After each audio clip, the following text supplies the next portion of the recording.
no Net Geo. Martin usa um cubo de gel balístico para simular o dorso humano. Esta camisa, a camiseta e o casaco de lã simulam as camadas de roupa que Hitler usava no desfile.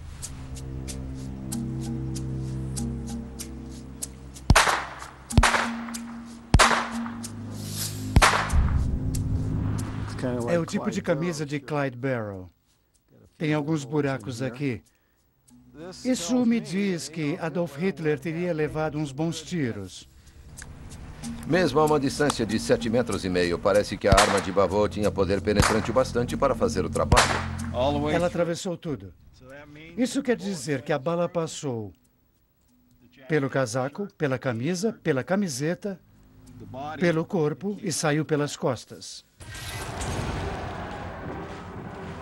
Quando o desfile chegou perto da tribuna principal, Bavot carregou sua Schmeisser. Se ele puxasse o gatilho, Hitler seria um homem morto. Teria havido uma espécie de silêncio no público. E todos teriam apontado para Hitler, naquela expectativa de ver sua figura. Mas a multidão maravilhada frustra o plano de Bavot. Quando Hitler entra em seu alcance, uma multidão de braços levanta para saudar o Führer. A visão de Bavot é bloqueada. E o momento perdido. Em sua volta para a França, Bavot é pego em um trem sem seu bilhete. A Gestapo encontrou sua arma junto a um mapa de Munique. Ele deve ter desmoronado como um castelo de cartas em poucas horas. Ele simplesmente não tinha coragem para encarar uma tortura. E a Gestapo, com certeza, era capaz de todos os tipos de tortura. Bavot é condenado por tentativa de assassinato de um oficial do governo. Sua punição é a morte pela guilhotina.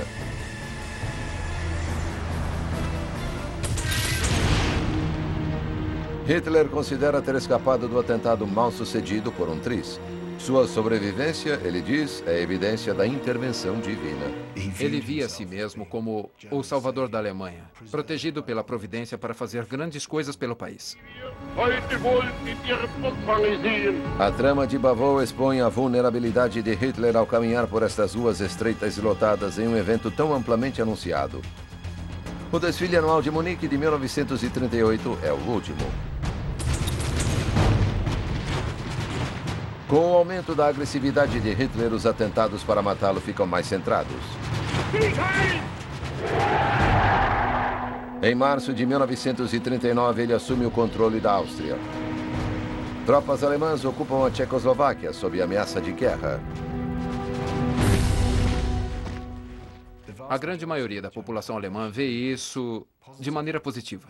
Hitler restaura a Alemanha histórica, mas alguns enxergam essa atitude como um prenúncio terrível do que está por vir.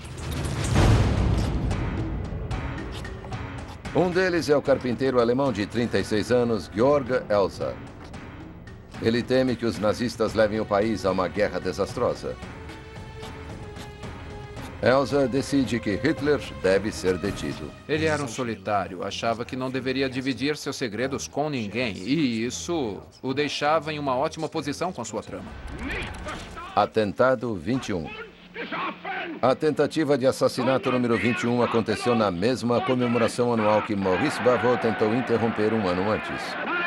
O plano de Elsa era matar Hitler enquanto ele estivesse discursando para um grupo de nazistas proeminentes. Sua arma é uma bomba-relógio caseira.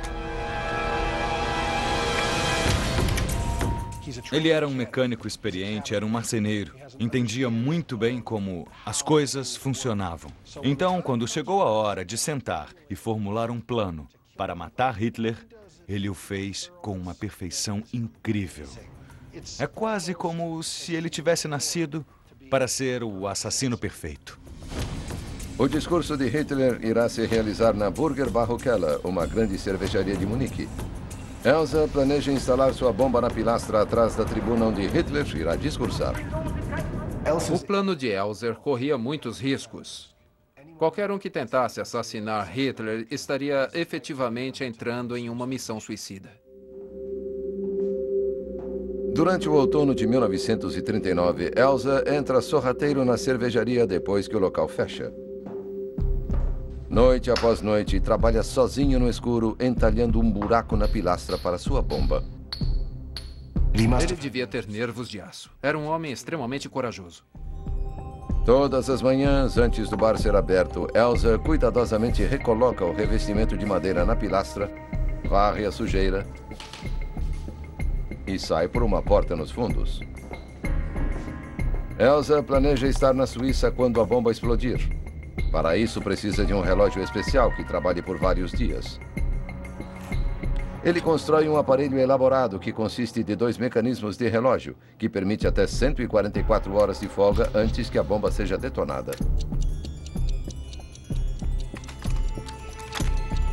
Ele fecha o relógio em uma caixa de cortiça para abafar o tic-tac.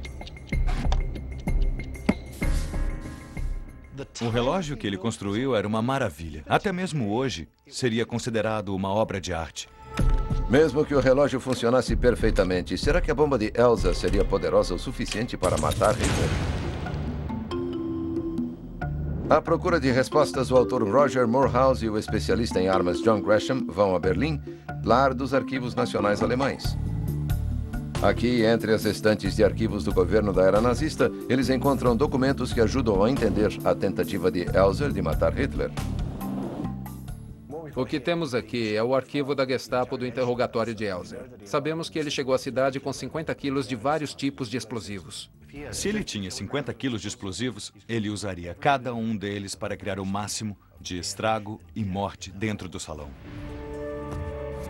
Após mais de 2 meses de trabalho duro, Elsa finalmente instala sua bomba na pilastra da cervejaria. Na noite de 5 de novembro de 1939, ele ajusta o relógio para detonar 3 noites depois, às 9h20 da noite, bem no meio do discurso de Hitler. Quando a contagem regressiva da bomba inicia, Elsa parte para a Suíça. 8 de novembro de 1939, Hitler sobe à tribuna perante uma multidão de 3.000 partidários nazistas. Na pilastra, atrás desta bandeira nazista, a bomba relógio de Elsa continua em funcionamento. Mas Hitler faz uma mudança de última hora e começa seu discurso às 8 horas da noite em vez das 9 horas. A bomba de Elsa seria detonada às 9h20 da noite, 1h20 minutos mais tarde. A pergunta é, o discurso de Hitler duraria até lá? O discurso de Hitler era quase todo sobre a deficiência histórica dos britânicos sobre sua falta de talento e incompetência. Hitler fala cerca de 1 hora. Depois vai imediatamente para a estação de trem. 13 minutos depois, a bomba de Elsa explode exatamente como planejado. Com a destruição da pilastra, o mezanino e o teto do salão vêm abaixo. A tribuna e as mesas da primeira fileira ficaram destruídas. Das quase 100 pessoas que continuaram no salão, mais de 60 estão feridas e 8 estão mortas. Se Hitler tivesse feito um de seus discursos de 3 horas, com certeza teria sido morto. Minutos depois da explosão da cervejaria, Elsa é preso na fronteira com a Suíça. Os guardas alemães da fronteira encontram suas ferramentas, desenhos da bomba e um cartão postal da cervejaria. No final, ele confessou. Mas àquela altura, acho que ele começou a se sentir orgulhoso do que quase conseguiu. Elsa fica preso em Dachau, onde acaba sendo executado. Auf Wiedersehen. O quase sucesso de Elsa é um alerta para o regime de segurança de Hitler. Os eventos passaram a ter maior vigilância e prisões preventivas são feitas antes dos eventos públicos. As autoridades controlam com mais rigor as compras de explosivos. Mas assassinos solitários como Elsa não foram as únicas ameaças que o Führer enfrentou. Um plano para explodir o avião de Hitler no ar foi tramado entre seus próprios oficiais.